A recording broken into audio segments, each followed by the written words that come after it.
the lessons have been learned elsewhere, and as you say, you can leapfrog over the chaos. But Sumit, you mentioned something else a couple of times now, and this is the issue of cloud sovereignty. And I don't know how many of you are aware with the concept of cloud sovereignty. I think it's probably worth just to take a few moments to just explore that, because it's important. So can you explain to us briefly what this concept of cloud sovereignty is and why it is important? Yeah, there is a lot of, at this point in time, as more and more stuff gets digitized, either because of protection of citizens' data, personal and privacy data, or just critical infrastructure. Many countries have even set up sovereign laws for ensuring that data cannot go beyond the boundaries of the sovereign nations. And so, so as a result, you have to have a strategy for which applications are going to never cross the boundaries and whatever boundary that gets defined. And that requires the appropriate degree of sovereign clouds, as we call it, okay? And obviously, that when you keep your information protected in the four walls of your own data center, you sort of know that the data and the applications in that can be protected as to where it can be accessed for and how and where it can go.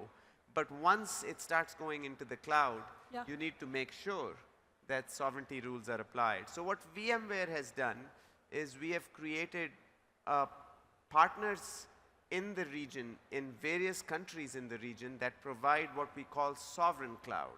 Tell us a bit about those partners. Yeah, so sovereign cloud, firstly, as a concept is simple.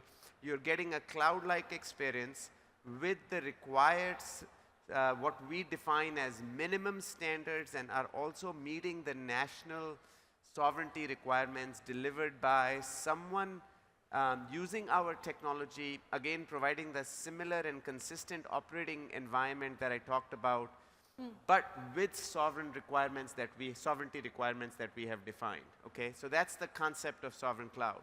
We have two great partners in Saudi Arabia, and we have similar partners in other countries in the region.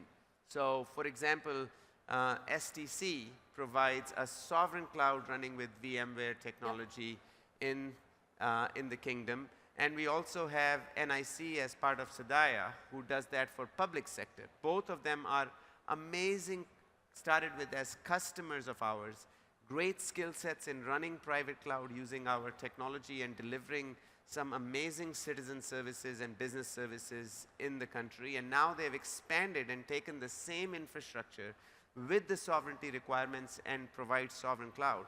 So as a result, the businesses here and the various services that needs to be rolled out, they can start using the power of cloud, using our sovereign cloud solutions today, as they have been in the market. And you always know that the sovereignty requirements can be met.